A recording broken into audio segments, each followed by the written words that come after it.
Hello. Here we are with the presentation on transfer admissions, transfer students, financial aid, and with Drexel University. Um, they kindly are offering this presentation today. There are many students interested in transferring, so we're very excited to know a little bit more about the process and about Drexel University. So I leave you with Maggie Ho. Thank you very much, Maggie, for being with us today. Thank you so much for the introduction. Hello, everyone. I do sincerely apologize that my camera is not working. It's not connecting, but I don't look any different than my photos, so hopefully it will be a friendly face for you to look at throughout the presentation. But thank you so much for having me. My name is Maggie. I am one of the assistant directors of undergraduate admissions at the university, and it is a privilege for me to talk to you about transfer admissions and financial aid generally, about transferring to a university or college within the United States. So what is transfer admissions and why do some people do it? Transfer admissions is basically moving from one institution to another, whether you are at a community college or at a four-year institution. You might want to switch and change pathways and have other opportunities. So transfer students transfer for various reasons, whether for financial reasons, changing for different opportunities and majors, a fresh start, moving to a different location. There are many reasons why students choose to transfer to a different school. Now, transferring is actually a great option to consider. About a third of all college students in the US do transfer before graduating. Just some relative numbers for you. At UCLA, their transfers are about 36%, and at Drexel, we have about a student population of 25% of transfers. So it is not anywhere on your diploma that you transferred, so it doesn't say your old university or old institution, and it also says your new one. Wherever you end up graduating is where you end up earning your degree from. So what school should you start at? It really depends on what you want out of your experience. You can start at a community college or you can start at a four-year institution. Both experiences could be very different, but you can pick whichever one is best suited for your needs. So some students do choose to go to community college to adjust to collegiate level courses, explore their options, and then once they figure out what they really want to pursue with their career and their education, then they transfer to a four-year institution. Or maybe you did start off at a four-year institution and maybe you just wanted a change of scenery or wanted a completely different program that your current university does not offer, and you can transfer to another university or college. The application process can be a little different depending on which school you apply to, so just make sure that you do your research when you are looking into different schools or community colleges. When you are transferring credits, typically schools do look for a grade of C or higher to be able to transfer to the new school. There might be dual admissions programs, meaning a community college may have a partnership with a university or college in that area, and if you choose to pursue an associate's degree or a two-year degree at the community college, those credits will definitely transfer into that university. Again, you do have to do some of that research to make sure that it does transfer in and the prerequisites do meet the requirements, but those are some options for you when you're thinking about transferring your credits to another school. The application process is pretty simplified for most universities. You can apply and submit the application via the school. Some are on the Common App, so you can look for that. We typically would look for college transcripts if you are coming from a community college or university and hold around 24 credits or more. If you have less than 1 year of collegiate experience, requirements, typically schools will ask you for a high school transcript as well, just for additional context on your academic ability. Some applications will ask you for a personal essay. That's no different than a first-year student application. So just brush up your essay, and you can submit that with your transfer application. Any additional materials would typically be letters of recommendations, either from a counselor, from your existing college, university, or community college, peers that you have worked with, managers. Anybody can really write you a letter of recommendation. It just has to come from the recommender themselves. If you do participate in any community activities, if any student organizations, schools typically love looking at that as well. So you can send in a resume or fill out the activity section of the application. There are a few different ways of financing and investing in an education. Four main ways are scholarships, need-based grants, typically from the government, and that means that it's money that you don't typically have to pay back. It is gifted to you from the government. You could also finance your education through student employment and taking out loans either through the government or a private agency. Now, scholarships can come in various ways, either by merit or what you've earned based on your grades, or special leadership, performing arts. Sometimes you can earn athletic scholarships or ROTC scholarships. So you should look into what each school does. For example, Drexel University does consider every student for merit-based scholarship, so you don't have to do an extra application for that. It is automatically built into the review process, but other universities do require you to apply for that merit scholarship, so make sure that you are doing research on the type of school that you are applying to, and if you have to do that additional application for scholarship opportunities. Certain universities also have additional scholarship opportunities that you can apply for. For example, Drexel University does have a full tuition scholarship opportunity called Liberty Scholars, but students have to apply to that after they apply to the university. So like other schools, there might be additional scholarships that you can apply for outside of the main process. And of course, if you do earn any scholarships from your local community, an organization that you're part of, third-party scholarships, that all can be applied to your education and your tuition as well. We recommend that you look for these scholarships on your own. You don't typically have to pay an agency or a server to find you these scholarships. You can do this by yourself for free. So if you do need help, we'd be happy to support you in that and guide you towards the right direction, but you typically do not have to pay to look for scholarships. Any need-based grants.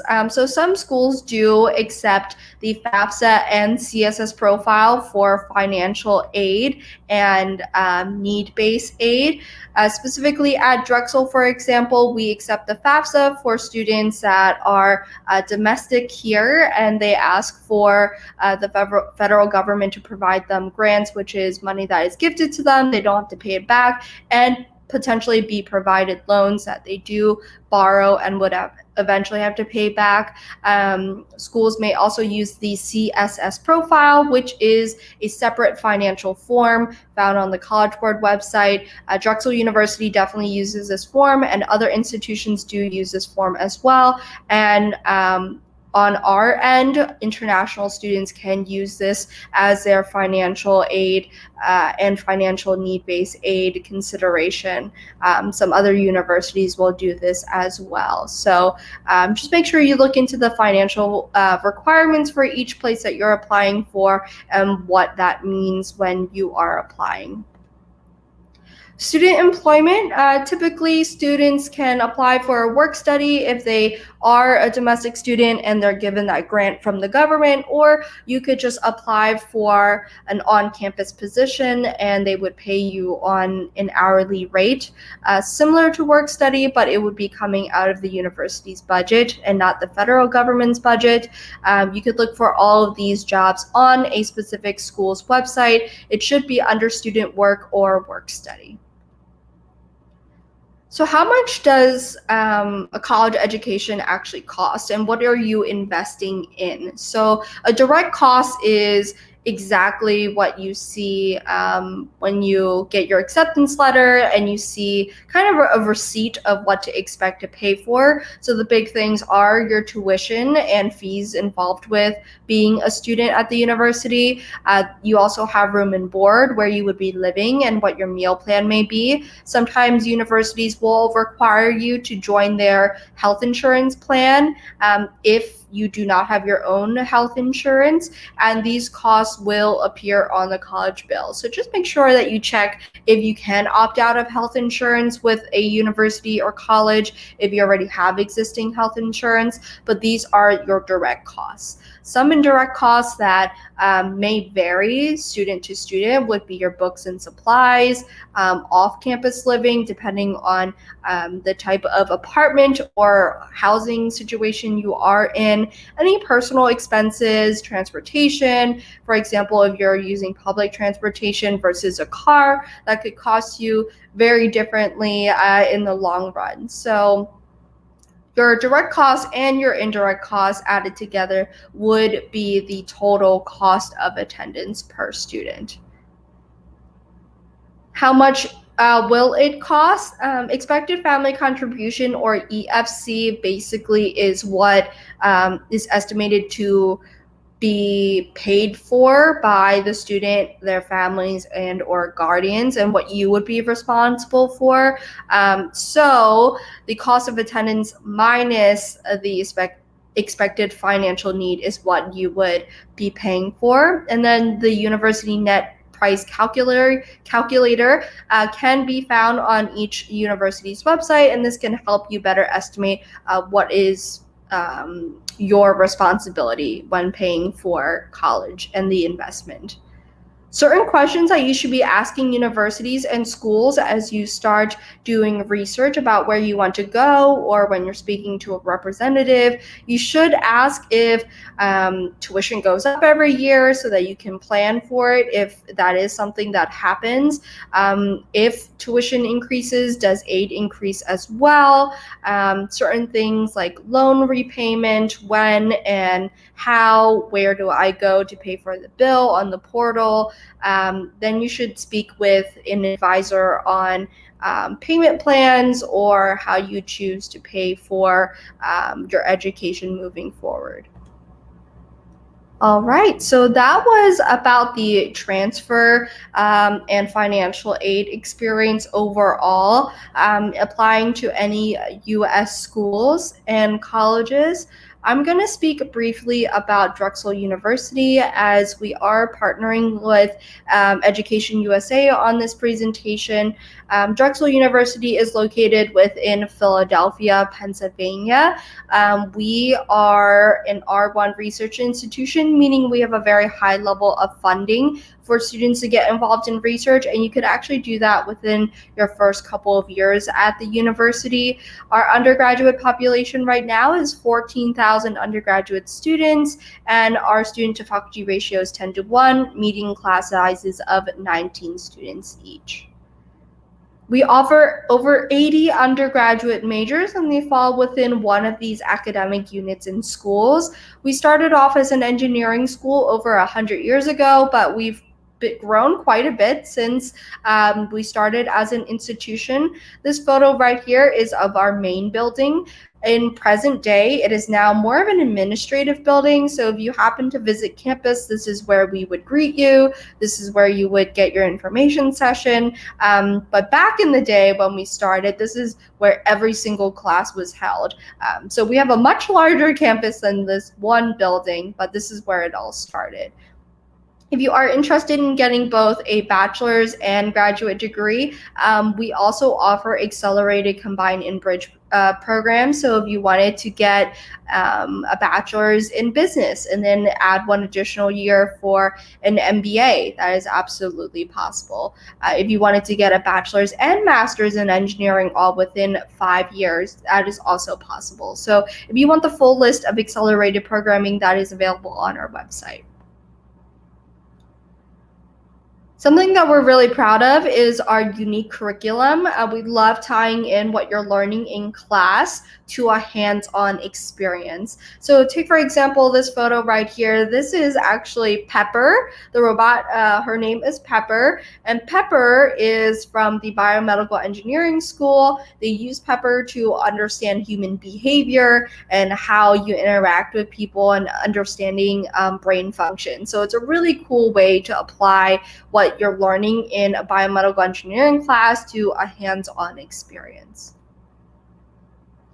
A little bit about student life. We are on Market Street, which is why we say Market Street Madness. We have over 300 student organizations that you can participate in, everything from honor societies, Greek life, volunteering groups, traveling clubs, to the performing arts, if you sing, if you're in theater, or if you play an instrument, as well as athletics. We are D1 in 9 men's and 9 women's sports, and we also have club sports and intramural sports if you don't want to play at that competitive level. This is a photo from the edge of campus into Center City, Philadelphia. So you can clearly see that we're right next to the city. Although we are an urban school, we very much have our own campus. And then you can be part of the greater Philadelphia area if you choose to walk in. My name is Maggie. I'm covering for my colleague, Emily Santana. This is her email, E as in elephant, S as in Sam, 3222 at Drexel.edu. Emily is actually the territory manager for your schools. So the best point of contact as you go through the application process, if you are interested in Drexel specifically, would be Emily. So this is the end of my presentation. I hope that it was helpful to you. I'd be happy to answer any questions or stay on if you did need anything at all.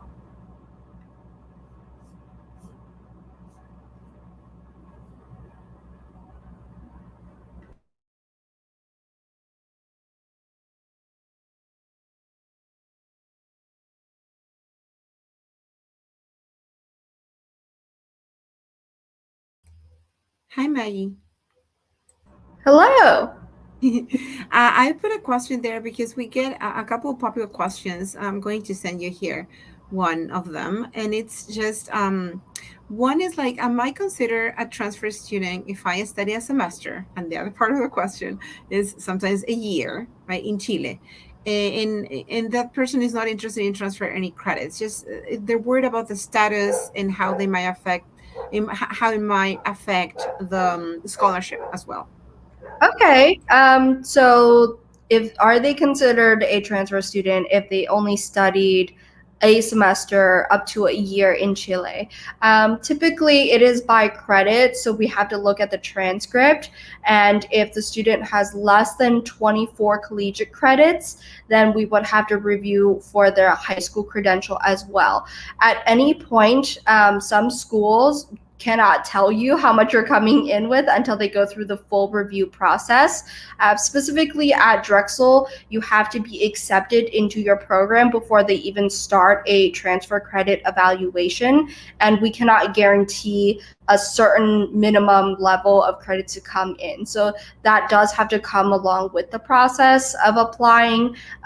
Some students will come in with quite a few credits that can knock out a semester or a term of classes. Some students may start from scratch. It really just depends on what programming they are coming in with and what program they're looking to pursue at the university. Okay, but and then if they're in doubt of applying as transfer students or freshmen, they should just contact you directly then and ask you and tell you about their situation, maybe. Yes. So some Okay. students, especially if they are a potential transfer student, it is a case by case basis. So if you are worried about if you should apply as a first year student or a transfer student, you should always contact the admissions office of whichever schools you are interested in, and they can clarify with you if your specific situation will identify you as a first year or a transfer in their admissions office. Thank you so much. We get that a lot, not only in Chile, actually in other countries as well, because it depends on the curriculum of each country. But in Chile, we have one in general that Mm-hmm. is a bit more strict than in the U.S. Mm-hmm. So it's not that easy to change majors. And when they change their minds, some students realize they don't want to study that major Right. because you apply to the major in Chile, not to the university only. Mm-hmm. So they decide to study something else and they have to start all over again many times. Yes, ma'am. So definitely reach out to the school that you're interested in, contact their admissions office, and they will have better clarification for you of their admissions process and what qualifies as a first year student coming in or a transfer student. Thank you, Maggie. Thank you so much again for all the information and also on Drexel. It looks amazing. And I don't know if you would like to add anything else. I don't think we have any more questions today. Oh, well, thank you so much for having me. Again, if you are interested in learning more about Drexel University, you could always reach out to Emily or Google my name, Maggie at Drexel. Any one of us would be happy to support you. Overall, we're just trying to help students figure out where they want to spend the next chapter of their life, whether that be Drexel or another institution. So feel free to reach out if you do have any questions or concerns. Thank you so much again. Have a great day. Have a great Thank you day. Thank you again. so much. Have a good night. Bye bye. You too. Bye.